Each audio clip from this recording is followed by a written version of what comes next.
capítulos e está disponível nas primeiras videoaulas do livro do Menkil. Competição, monopólios e cartéis. Antes de examinarmos o preço e a quantidade de água que resultaria do duopólio de Jack e Jill, vamos abordar rapidamente o que aconteceria se o mercado ele fosse perfeitamente competitivo ou monopolístico. Esses dois casos são as referências naturais para se realizar uma determinada análise. Se o mercado de água fosse perfeitamente competitivo, as decisões de produção de cada empresa levariam a uma igualdade entre preço e custo marginal.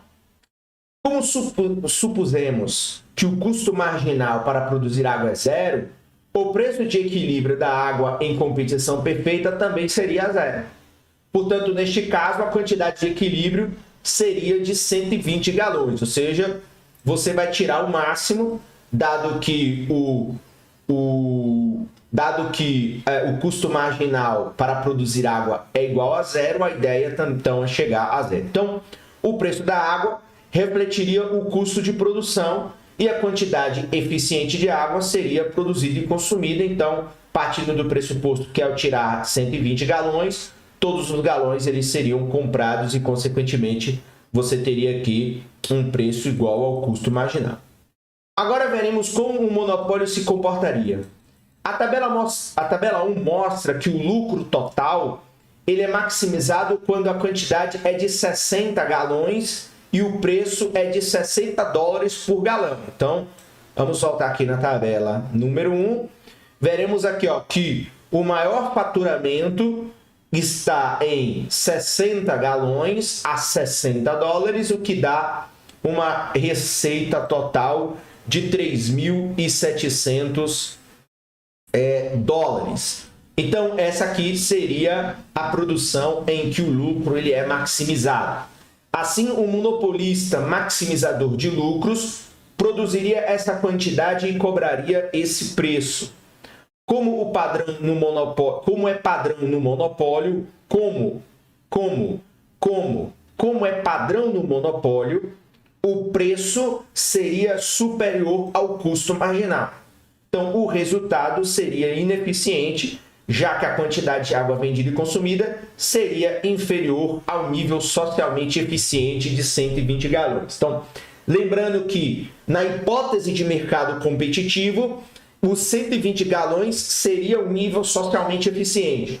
Mas quando você tem um comportamento de monopólio em que o foco é a maximização do lucro e não gerar um resultado eficiente, portanto, o monopólio ele tem o chamado peso morto, a empresa escolheria retirar 60 galões e vender a 60 dólares por galão, o que daria um lucro total de 3.600, maximizando assim, ou seja, atingindo um ponto em que você tem uma eficiência econômica, revelando, portanto, que o preço seria superior ao custo marginal.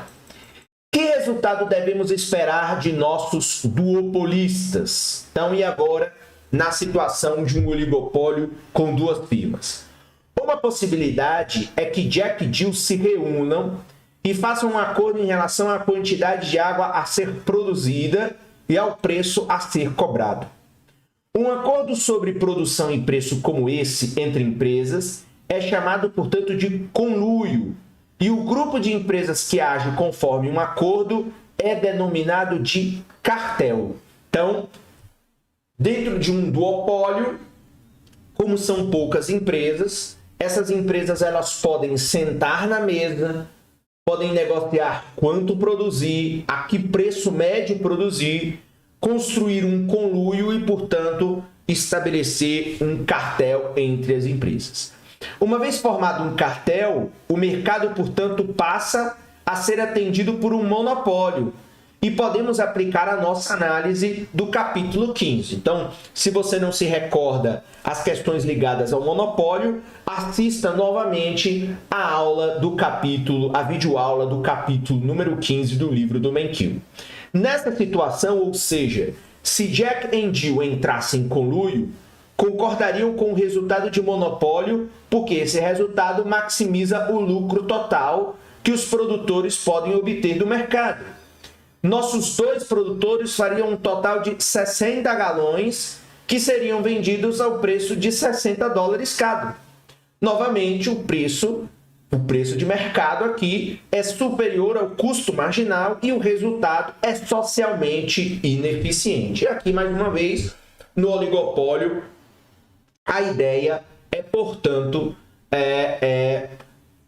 ter um preço superior ao custo marginal, não se interessando com a questão do socialmente ineficiente. Ok?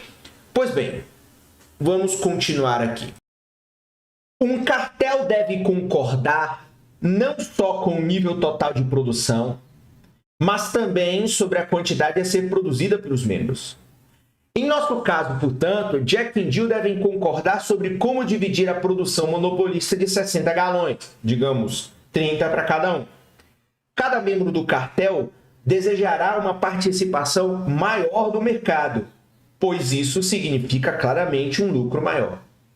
Se Jack e Jill concordarem em dividir o mercado em partes iguais, cada um produzirá 30 galões, o preço será de 60 por galão e cada um deles terá um lucro de $1.800. Então, claramente, um jeito simples de dividir a produção total. Então, veja essa possibilidade do cartel. Agora,